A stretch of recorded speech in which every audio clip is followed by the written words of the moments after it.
Hi everyone, welcome to today's webinar, Clean Energy from Coast to Coast, featuring California and Connecticut. This webinar is being brought to you by the Clean Energy States Alliance, also known as CESA. And before we get started today, I would like to go over a quick housekeeping slide. All of our participants today are in listen-only mode. That means that you can hear us, but we cannot hear you. So you can tune into the audio portion of this webinar using your computer speakers or a headset, or you can call in using your telephone.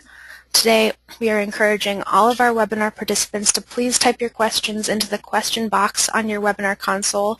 You can type your questions in at any time during today's webinar, and we will queue your questions up and answer them as time allows at the end of our presentations. So again, please do type your questions in as you think of them, and don't wait until the end of the webinar to submit your questions. And finally, this webinar is being recorded. You'll find a recording of this webinar as well as a complete set of webinar slides posted on our website.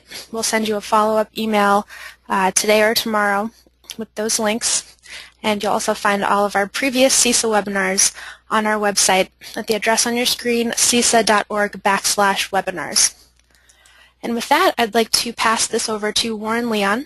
Warren is CESA's Executive Director, and he is our host for today's webinar, and he'll be introducing our guest speakers and talking more about our webinar today.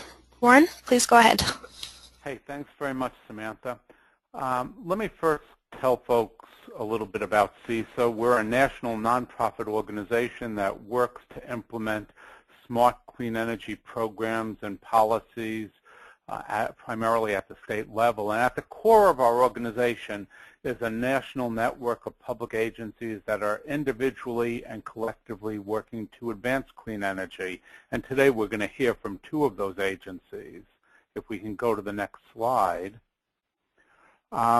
These two presentations today represent two of the winners in the 2014 State Leadership in Clean Energy Awards. There were 8 winning programs from across the country, and we have another webinar coming up a week from today about achieving net zero in Alaska and Oregon, featuring the Alaska Energy Authority and the Energy Trust of Oregon. I'd highly recommend you signing up for that. And if you can go to the next slide. Now we have 2 guest speakers today. And what I'm going to do is I'm going to introduce the first of them now. We're going to hear from Sacramento Municipal Utility District first. I'm going to introduce Elaine, and then after she speaks, I will introduce Genevieve. After Genevieve speaks, we will then have time for questions. Each of our speakers is going to speak for about 20 minutes. So let me tell you a little bit about Elaine Cison-Labria. But before I do this, I want to point out the winning program from the Sacramento Municipal Utility District, or SMUD. SMUD is one of the largest and certainly one of the most innovative and most respected community-owned electric utilities in the country. And Elaine is a senior project manager there. She has nearly 25 years of experience in energy. She manages the Renewable Energy Program in the Energy Research and Development Department. Before going to SMUD, she worked for the California Energy Commission as manager of the Geothermal Program and the Energy Generation Research Office. She has a BS degree in electrical engineering from UC Berkeley, and she's a professional engineer. So Elaine, you're on.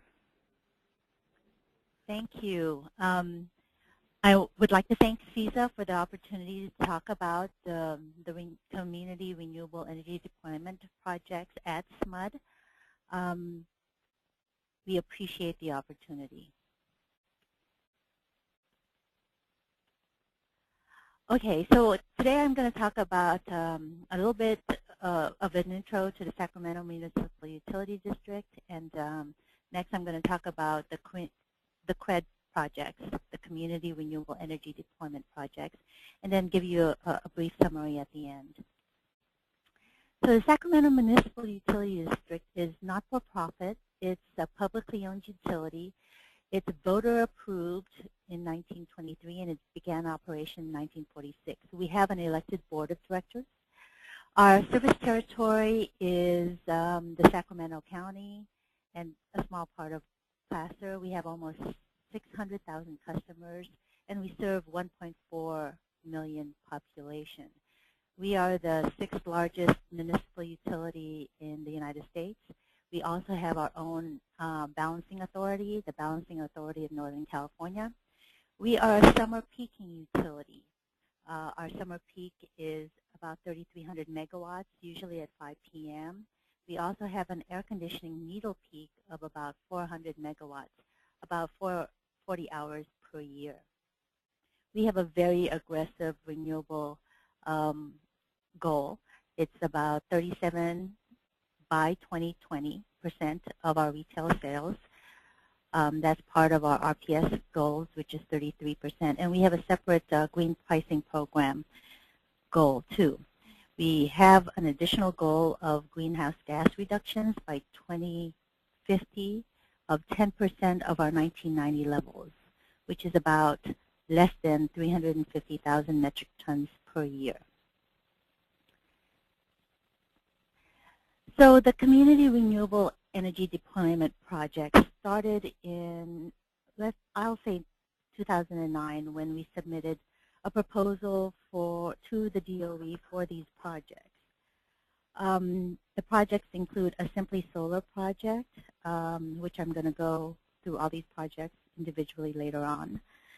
Co-digestion of fats, oils, and grease waste, and food processing waste at the county wastewater treatment plant, an anaerobic digester at the New Hope Dairy, and another anaerobic digester at with a different technology at the Warmer Dam Dairy. We received a little over $5 million from the DOE and in grants, and another $500,000 from the California Energy Commission. The total project cost for all of these projects is $13.6 million. We utilized the grants from the DOE and the CEC, and SMUD with its partners provided about $8 million in match funding to make these projects happen. So this is a map of SMUD territory, and it shows the general location of the different projects.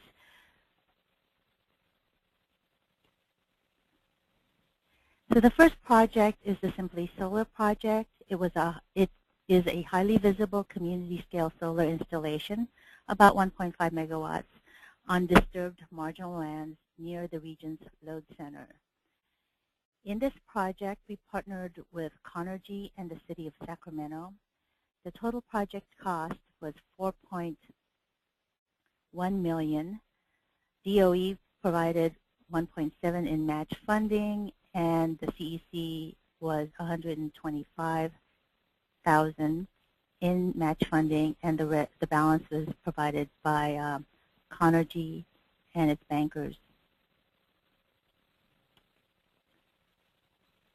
So the project consisted of a parking lot shade structure, which you can see in the lower picture, a set of structures in a dog park, which is in the picture in the upper right, and a ground-mounted system constructed in previously paved parcel, which is down on the lower right.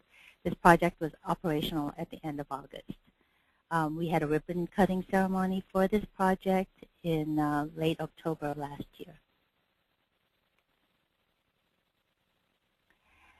The SRCSD Biogas Enhancement project is a full-scale co-digestion of fats, oils, and grease waste and liquid food processing waste with sewage at the Sacramento Regional Wastewater Treatment Facility. We expect an estimated power recovery of up to 3 megawatts from the co-digestion of these feedstocks. Our partners are the Sacramento Regional County Sanitation District, The contractors were Brown and Caldwell, Carrillo Engineering, and Western Water. So the project was operational in early 2013. The project total cost was $2.6 million, with DOE providing $1.6 million or $1.46 million. The CEC $100,000, and the balance was from the county.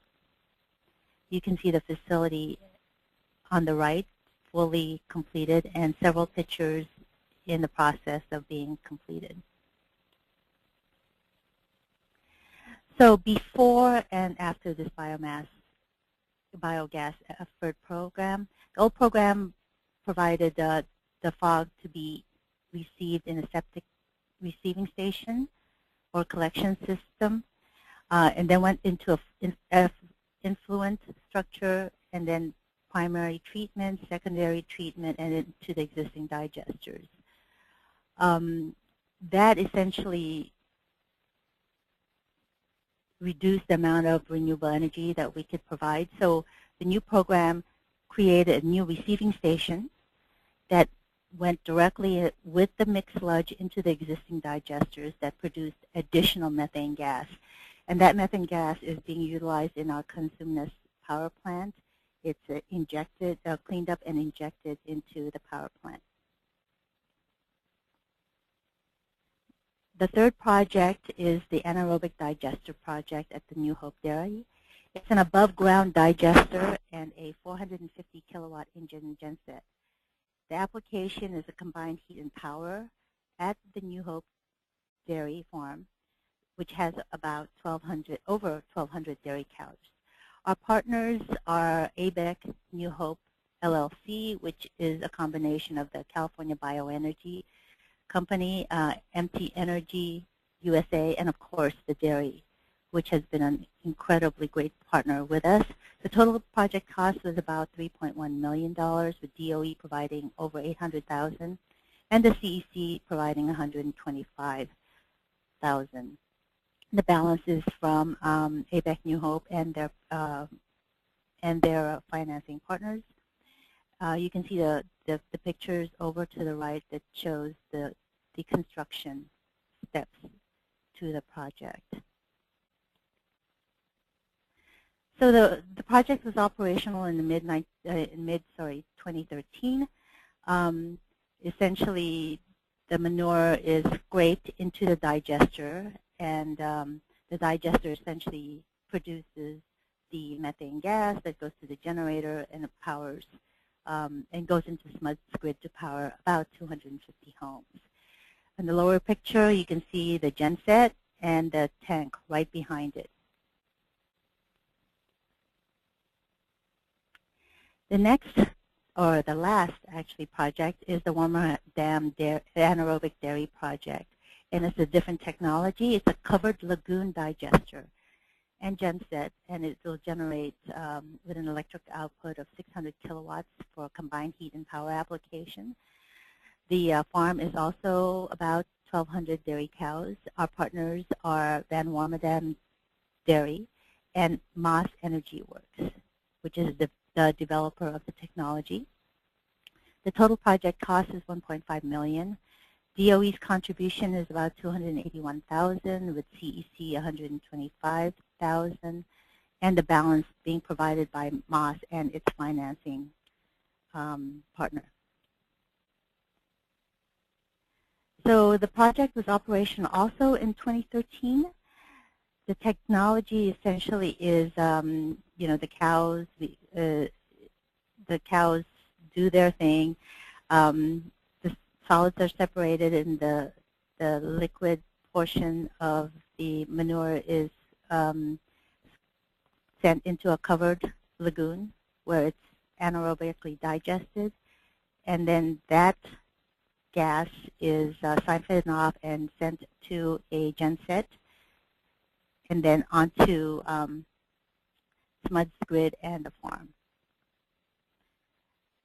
You see in the right-hand picture a copy, a picture of the genset, and behind it the the covered lagoon, and as you can tell, it's slightly inflated, so there is gas in that picture. So the lessons learned. This project was highly complicated because of it's essentially 4 different projects. Financing was very, very challenging. We had difficulties getting these projects going because of financing. The grant funding was really great, but it was a two-edged sword. Funding was good, but there was requirements and compliances that really took a lot of time to complete. Permitting was also longer than we expect, and that's a lessons learned. In general, the whole project took a little bit longer than what we expected. One of the projects got canceled, and we had to replace it with another project that was the Simply Solar project was the resulting project at that time. We had difficulties doing the original project, which was solar highways, and that had some major issues with siting and cost. So we changed to Simply Solar, and that worked out wonderfully. We had to change the developer at the Warmer Dam Dairy because the original developer couldn't find financing for the original technology, but Moss Energy Works was able to find a financer for the covered lagoon technology.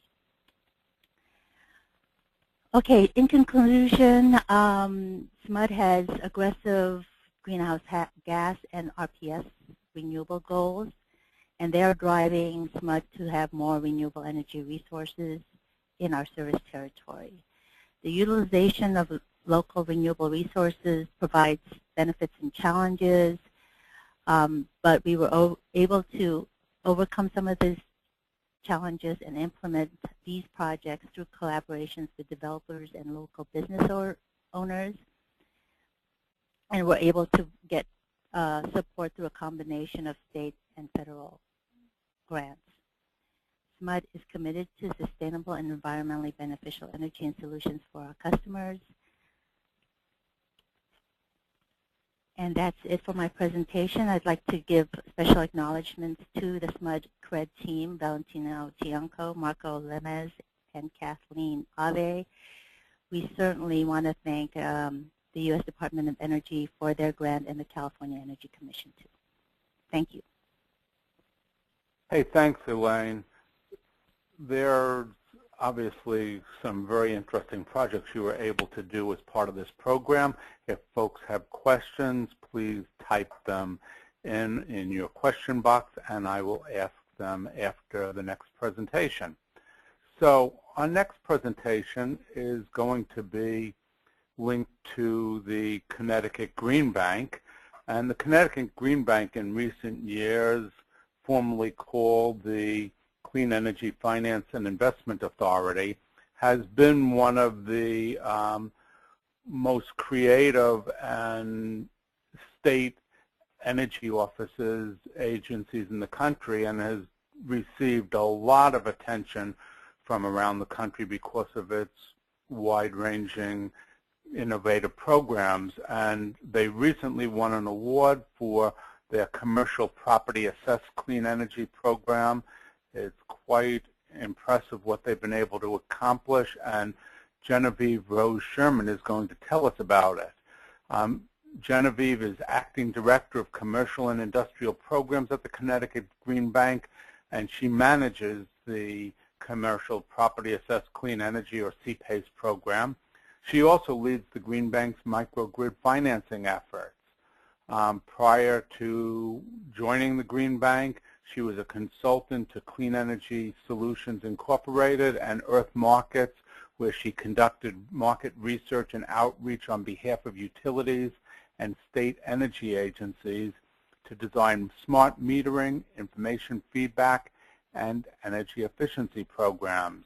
She has a master's from MIT in city planning, where she focused on energy in the building sector. Genevieve, you're on. Great. Thank you so much. Good afternoon, everyone. This is Genevieve, and thank you to Warren and the Clean Energy States Alliance. We were thrilled to receive that award on the PACE program, but are generally just an eager participant in the Clean Energy States Alliance and all of the information sharing. We all benefit through that. I'll dive right into this program. I don't want to leave you all hanging and not talk about the CPACE program, but it's probably helpful to give you a bit of a context about Connecticut as a state and also the Connecticut Green Bank, the agency that administers the PACE program in Connecticut. So I'll touch on that briefly first. So for those of you that are listening in elsewhere in the country and you're not in New England, you may not know that Connecticut has extremely high energy costs. We actually have the highest energy costs in the continental United States. So our ratepayers face large energy costs which are increasing. This is for a variety of reasons, but a big one is that we have very old energy inefficient buildings, and we also have a very old and increasingly unreliable grid, which everyone heard about after all the storms that have rocked us for the past couple of years. So there's been a need identified for cleaner, cheaper, and more reliable sources of energy. The state has known this for some time, and it also became clear that in order to see the transition in infrastructure and in buildings that would lead us to that clean, cheap, and reliable energy future, that would require a tremendous capital investment that would never be made through government or ratepayer funds alone. So there was a clear need identified to engage the private sector and to create robust markets for private capital to flow into the state of Connecticut and to invest in behind-the-meter solutions like energy efficiency upgrades, solar, fuel cells, battery storage, demand-side management. And the Connecticut Green Bank was essentially created to support the governor and legislature's energy strategy to achieve these goals through attracting and deploying private capital. We do that in a variety of ways, which I'll touch on briefly, but essentially our mission is to develop and implement the strategies that will attract private capital while bringing down the cost of capital for clean energy in order to make it affordable for consumers. One of the things that many of you may know is that the cost of something like a solar panel is comprised of a lot of different pieces, a big one of which is the cost of capital, the cost to borrow money. And in doing so, we want to reduce the reliance on grants and rebates and subsidies and allow private capital to come in and create robust markets for these technologies so that we can bring them to scale relatively quickly. So again, you can kind of see here, these are our dual goals. We want to increase the attractiveness of investments like energy efficiency and renewable energy in buildings to a range of capital providers. And at the same time, we want to increase the attractiveness of making these types of upgrades to consumers. Here you can just see a snapshot of some of the overall accomplishments of the Connecticut Green Bank, and our PACE program is a big piece of this. But the key metric here that I want you to look at on the top right is this leverage ratio. Before the Connecticut Green Bank was created, the ratio of private to public funds spent through energy efficiency and clean energy programs of the state was about 1-to-1. So in just the past couple of years, we've raised that to $10 of private capital investment to the $1 of ratepayer funds that we are stewards of. And we're looking to just continue to increase that so that we can scale up all of the great things you see on the left side of this picture, like clean energy generation and greenhouse gas emissions reduction. We have a wide variety of tools at our disposal. You can see many of them here, and for those of you on the line that are interested in some of the other efforts of the Green Bank, I'm more than happy for you to contact me, and I can get you in touch with the person that's responsible for that. I'm going to focus on what looks like the scissors, or maybe the wrench down here, which is a commercial property assessed clean energy. We were hoping to show you a video here that would explain what PACE is in 90 seconds, more eloquently than I will, but we couldn't get you the audio, so you're stuck with me explaining this. For those of you that are not familiar with PACE, As Warren said, it's an acronym. It stands for Property Assessed Clean Energy. And essentially, PACE is a financial structure. It enables commercial building owners to access financing for energy improvements in their building. What makes it unique is that it is paid through a benefit assessment on their property bill. And many of you are probably familiar in your own homes, for example, with sewer assessment charges or water assessment charges. PACE is essentially the same thing. It's piggybacking on this idea of let's use the way that municipalities and counties have financed public infrastructure, and let's use that same financial mechanism to get clean energy upgrades into our buildings. So PACE financing is essentially financing that is secured through a benefit assessment lien on a piece of property. You can see here that that lien is typically senior to all other debt security on buildings. It stays with these buildings over long periods of time, regardless of ownership, okay, just like obligations to repay sewer, water, and taxes. And it is provided at 100% upfront to implement projects at low interest rates and long terms. Why do building owners like CPACE? Why is it becoming such an attractive way of financing building energy improvements? Well, what you're seeing here on the left are kind of the basic reasons that we hear building owners do not invest in their buildings, okay? Even if they know that energy conservation pays for itself, for example, through switching out inefficient light bulbs to more efficient light bulbs. We still see that building owners are pretty hard-pressed to invest in their buildings and capture all of the economic value of energy savings. And here's why. The big one is lack of funding. So even if a building owner has cash on hand, they've had some good years, energy upgrades are not a priority. It's typically not the first thing they want to spend their money on. You know, they want to buy more buildings, they want to expand their business or their inventory. So energy improvements are very much on the back burner. PACE financing is 100% financing, meaning there's no out-of-pocket cost for the building owner. These projects are fully funded over a long period of time. And again, that is because the security instrument of PACE is this senior lien on a piece of property. It's a very secure financial instrument, which you'll see in a moment, and that allows private capital to come in and finance projects at 100%.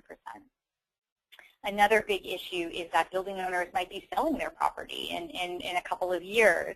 And for those of you that are familiar with sort of the economics of energy upgrades, you'll know that people think in terms of simple payback.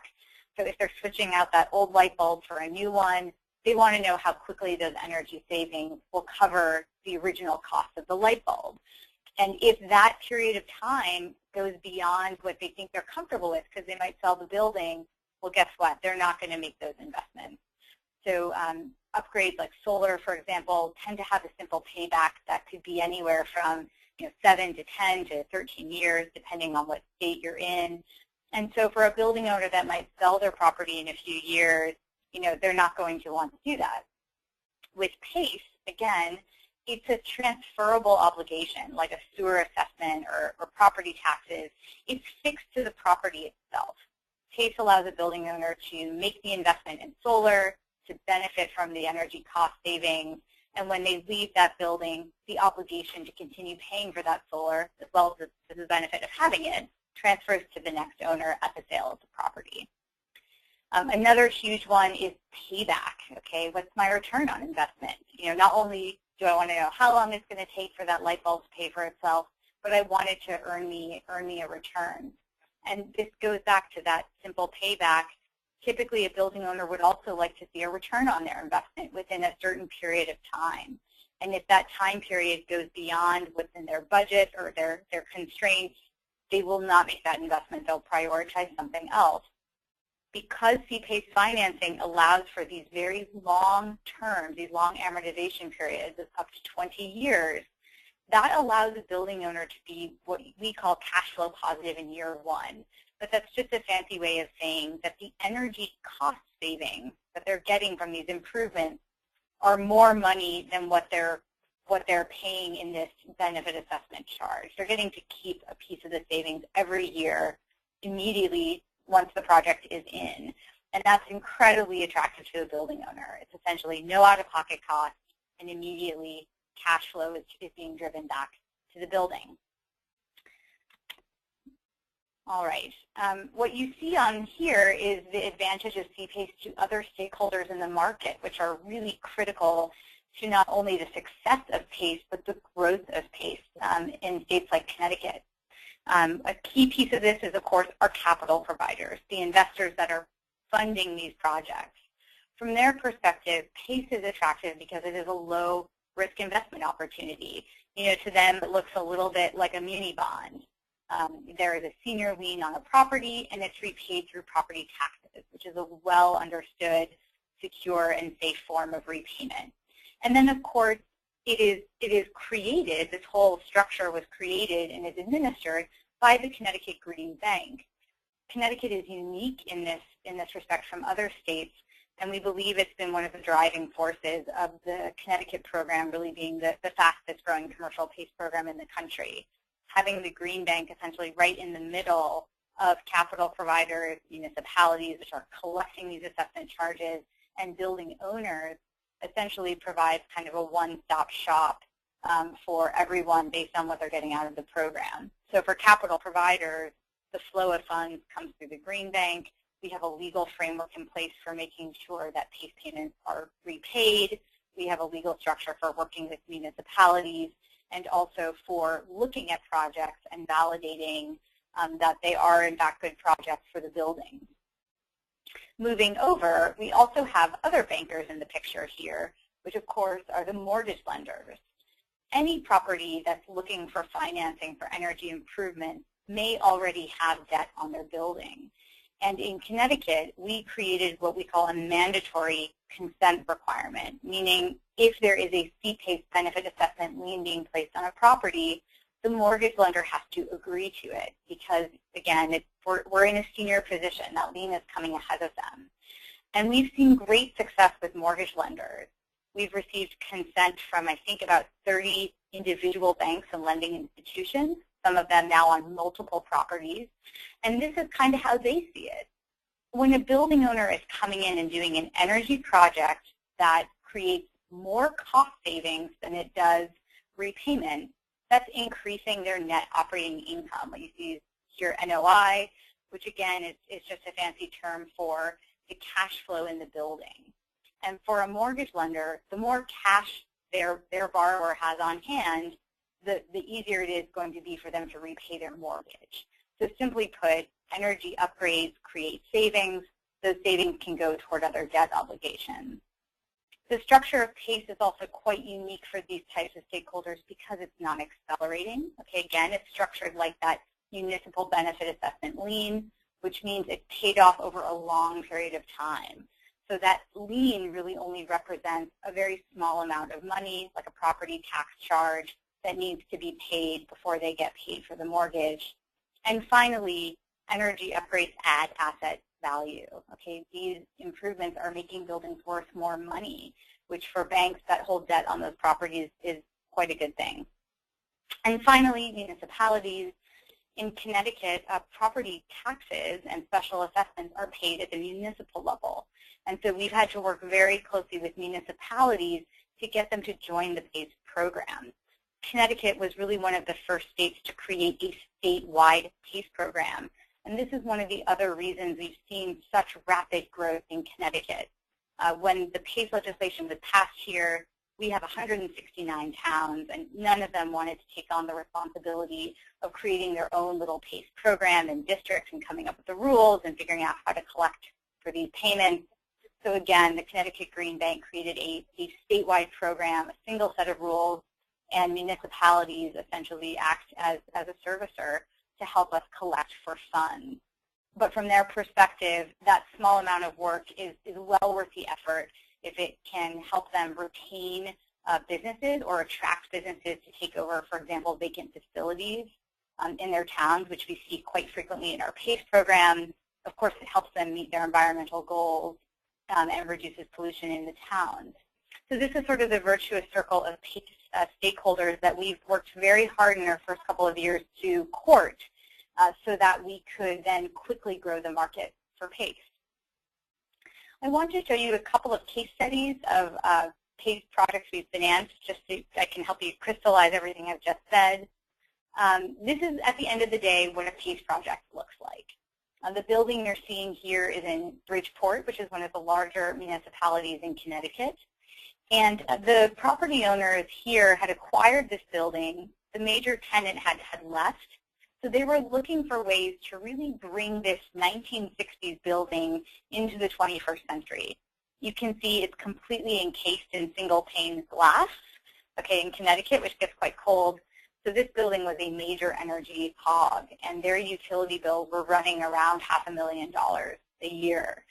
So they really needed to control those operating costs in this building. They wanted to reskin the building completely with double pane, caulked, and insulated glass. They wanted to overhaul their chiller plant.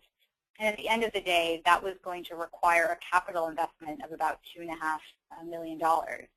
That is, of course, not cash that they had in reserves.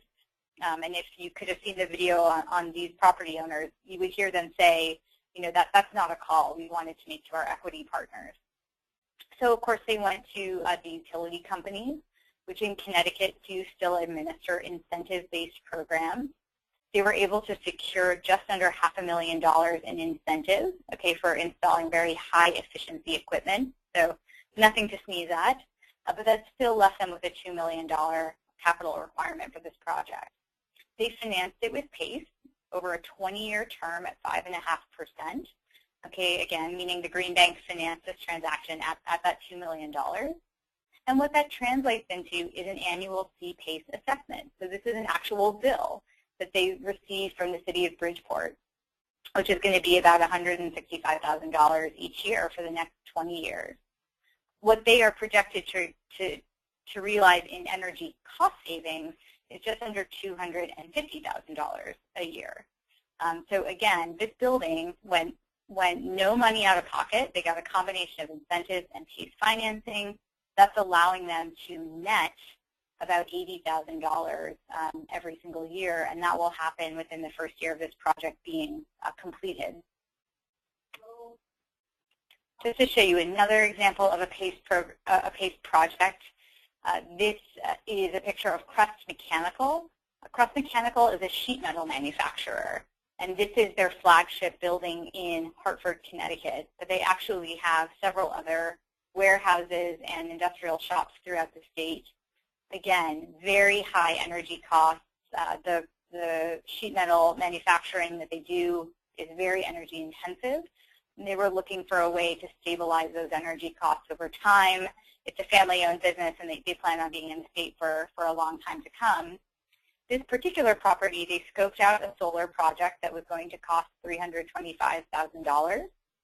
They financed that at 100% through C-PACE, again at a term of 20 years and 5.5%. And what that means at the end of the day for them is that they will have an annual C-PACE assessment bill of about $27,000, and they will see energy cost savings of about $46,000. So for them, about a net profit of $20,000 every year, starting actually last year. This has been installed since last January. And these numbers are not even inclusive of tax credits, the federal tax credits that are still available for solar. So what I hope you're seeing from these two examples is the real value proposition of PACE for a building owner. It is an easy, well-understood type of financing. It comes through their tax bill, just like what they pay for taxes and sewers. But what it means is that they don't have to dip into capital reserves or more expensive debt financing to get these very attractive projects built. They don't go out of pocket, and they receive immediate cash flow or new income to the building, which they can use for their core business investment opportunities. So with that, let me just give you a quick snapshot of where we are with the PACE program. We launched this program in January of 2013, and in our first 2 years, we've approved just north of $60 million in transactions across about 85 buildings. We've closed on just over half of that, meaning that half of those projects are either complete or are in construction. And last year, we sold this initial $30 million portfolio through an open bidding process with our capital providers that are registered with the program. The winner of that auction was a company called Clean Fund out of San Francisco, and we were able to essentially aggregate and hand over that portfolio of PACE-backed assets to Clean Fund. I'm going to show you a slide in a moment. Maybe I'll just skip forward and then come back. There you can see a lot of the capital providers that participated in that auction. But this was a watershed moment for the energy efficiency and clean energy finance world, because it was the first time there was a securitization of commercial efficiency loans. The reason that this is so significant, of course, is it is very important to achieve volume in terms of total dollars in this market to attract capital into the market at affordable cost for consumers. One of the lessons the Green Bank learned very early, and again, a reason it's been able to demonstrate rapid growth of PACE, is that it is very important to be able to aggregate large volumes of PACE-backed, what they would think of as a PACE-backed asset or lien, to attract large volumes of private capital into these markets. And the Green Bank was able to do that through its unique position as a state agency that is structured as a bank, meaning we leveraged our balance sheet to finance those first $30 million worth of projects, aggregate them into a portfolio, and then sell them. We also have 104 of those 169 towns on board, which represents about 85% of our eligible market. So again, our efforts in courting those towns early on was key to expanding the eligible market for PACE, which has helped us fund projects in all corners of our state. We also work very closely with contractors, both local, regional, and national, to help them understand PACE financing and work with them to offer it to their customers so that they can do a better job of pitching and closing on these energy projects with the building owners that they see day to day while they're fixing their buildings. We've registered 20 capital providers in the program. You just saw a snapshot of them as I clicked through. This is a range of capital providers from national commercial banks to real estate investment trusts, institutional capital, all folks that are interested in putting their money to work funding these projects in Connecticut. We have over 100 projects in our pipeline, which we estimate will require around a $70 million capital investment this coming year. And we are now, we actually have an RFP out. If anyone on the line is a capital provider, we're looking to raise somewhere between $50 to $100 million to support this pipeline this coming year. And critically, as I've said, 25 banks have provided consent for these projects moving forward. All right, and with that, I think I can conclude, and I look forward to your questions. Hey, thanks, Genevieve. You've certainly had some pretty interesting and successful projects there, and with the numbers you showed on a couple of them, it's not surprising that you have a big pipeline. Well, I have a number of questions for both of the presenters. I'm going to start with two for Genevieve and then a couple for Elaine. And the two I want to first ask Genevieve has to do with the municipal role. The first question is a general one. Is there any municipal liability for PACE loans? That's a great question, and the answer to that actually varies from state to state. In the state of Connecticut, the way that municipalities join the program is they pass a resolution, essentially, which allows their chief elected official to enter into an agreement with the Green Bank directly. In that agreement, we really shield municipalities from any financial risk or liability. They're not required to go after these building owners if they become delinquent. There's no make-whole provision, so they are very much shielded from any financial risk, and that has been a major piece of us being able to grow the market very quickly. We also work with them to keep their administrative costs manageable, and we reimburse them for those costs. In other states, just because of the way that PACE legislation is written, or the way that counties or municipalities that are required to do tax collection are chartered, there can be financial risk. And for that reason, you see PACE programs structured a bit differently from state to state. Okay, great. Well, I think you actually answered the other question I was going to ask, so I'm going to ask you a different one.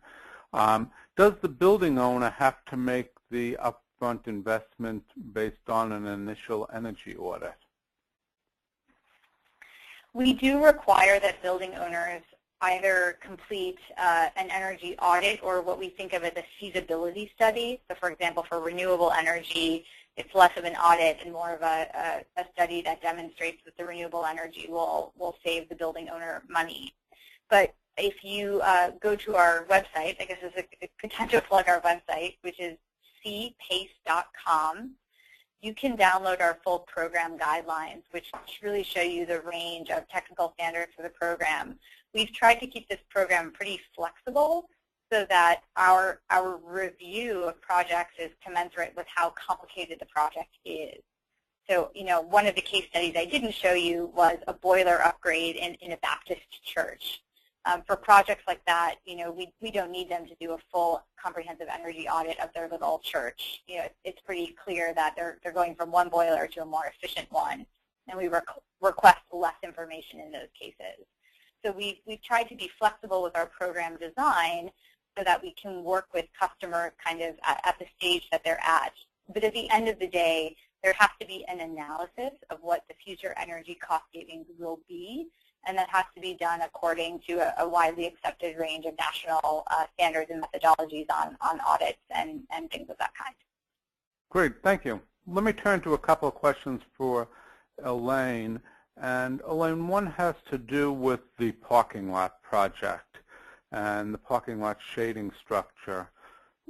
To what extent was the motivation for that project to get the shade for the cars, and to what extent was the motivation for the project the fact that it gave access to the land to build it on top of the parking lot?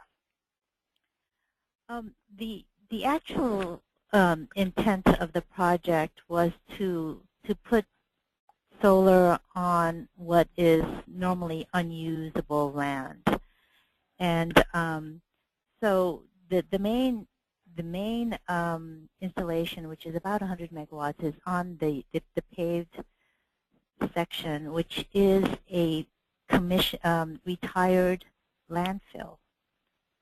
And so the technical issues with the landfill portion was trying to put together an infrastructure that allows the system to be stable, even though the land underneath it is slowly receding due to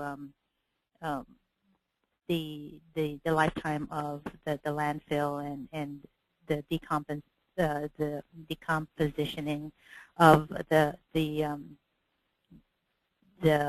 substructure of the land. This was a particularly complicated project because we had to deal with the city, and so the reason why we had the shade structure is the negotiations between the city and the community and SMUD and Conergy.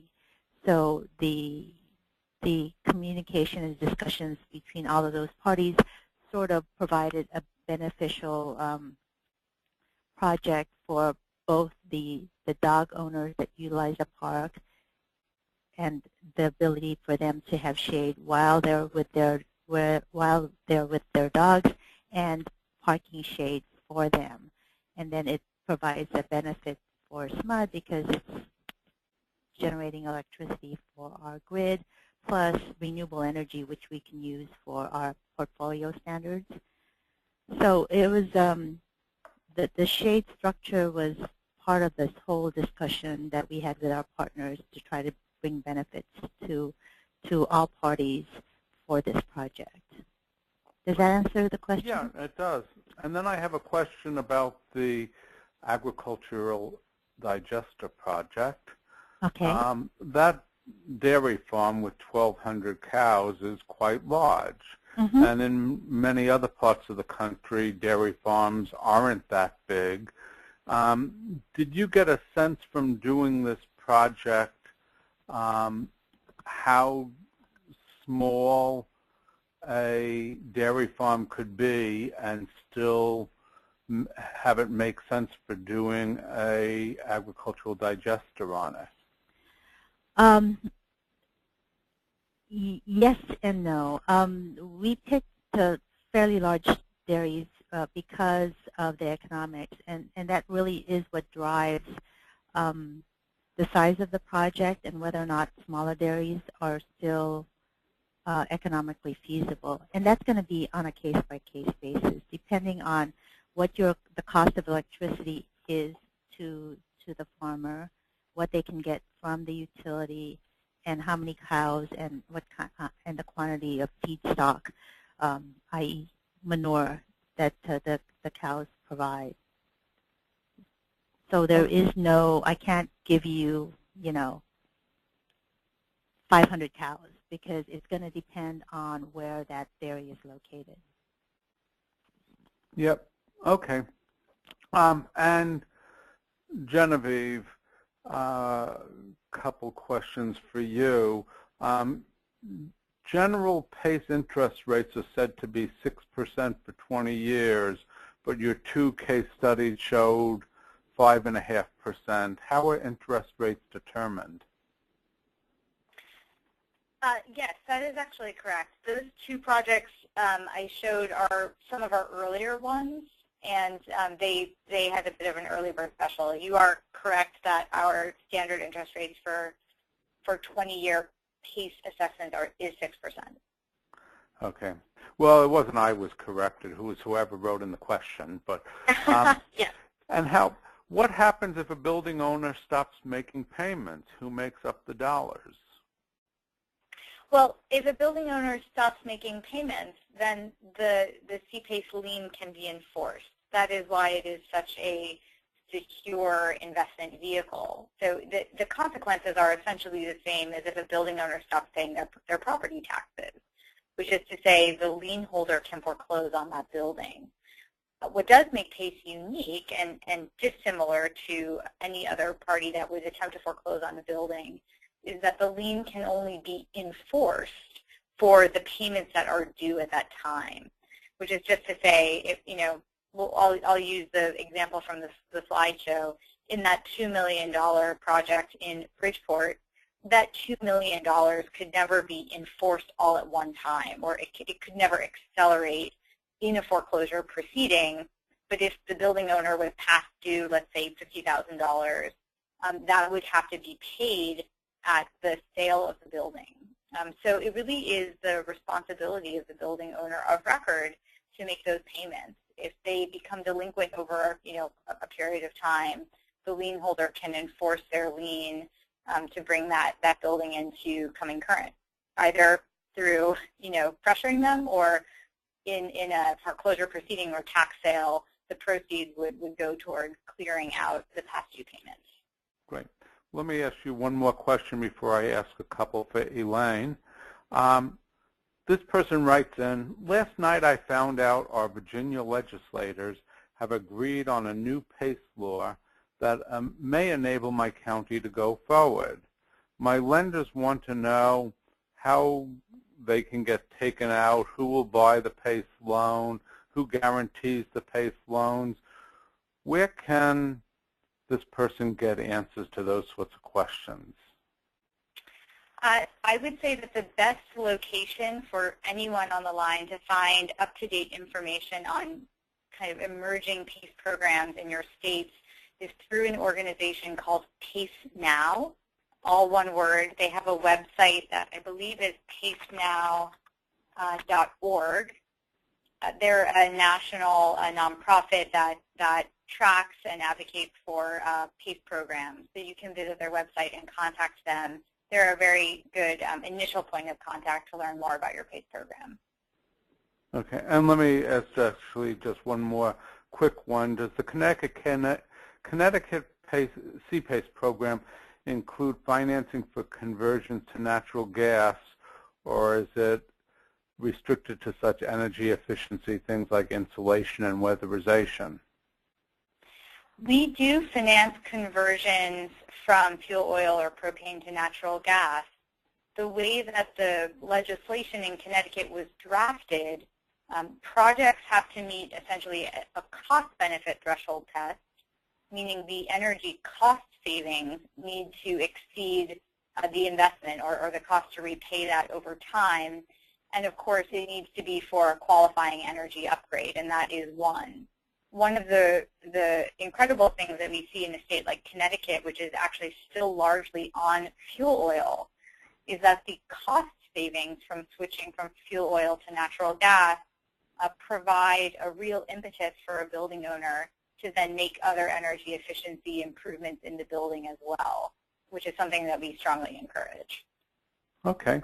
And Elaine, the Biogas Enhancement Program, this person asks whether is that program dealing with so much of the fats, oils, and grease that it wouldn't be possible to do another biogas enhancement program somewhere within your county sanitation district, or is it possible you could do another program like that in the future?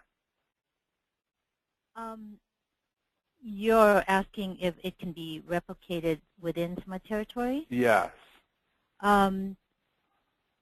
I don't know. I guess it's going to depend on whether or not the feedstock and the availability of the feedstock.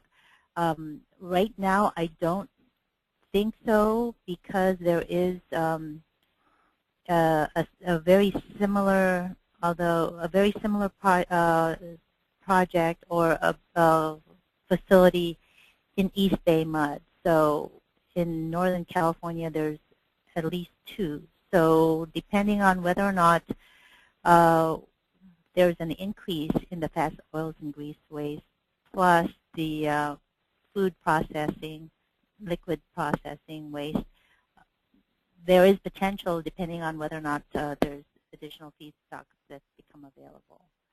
And the other question somebody wrote in related to that is, do you know how the fats, oils, and grease are collected and brought to the facility? Are they done by the sanitation district or private haulers? It's private. I believe it's private haulers that come to the sanitation district with the feedstock. Okay. And we just have a couple of minutes left. I want to give both of you an opportunity to say anything else you would like to say that you haven't had a chance to say up till now.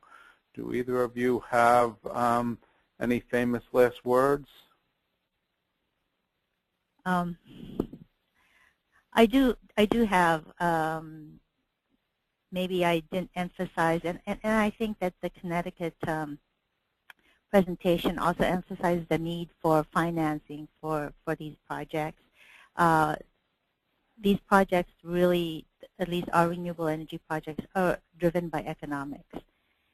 And as much as SMUD promotes renewable energy projects, they need to be economic for SMUD in order to move forward. In these cases, we were able to get grant funding to enable us to implement these projects.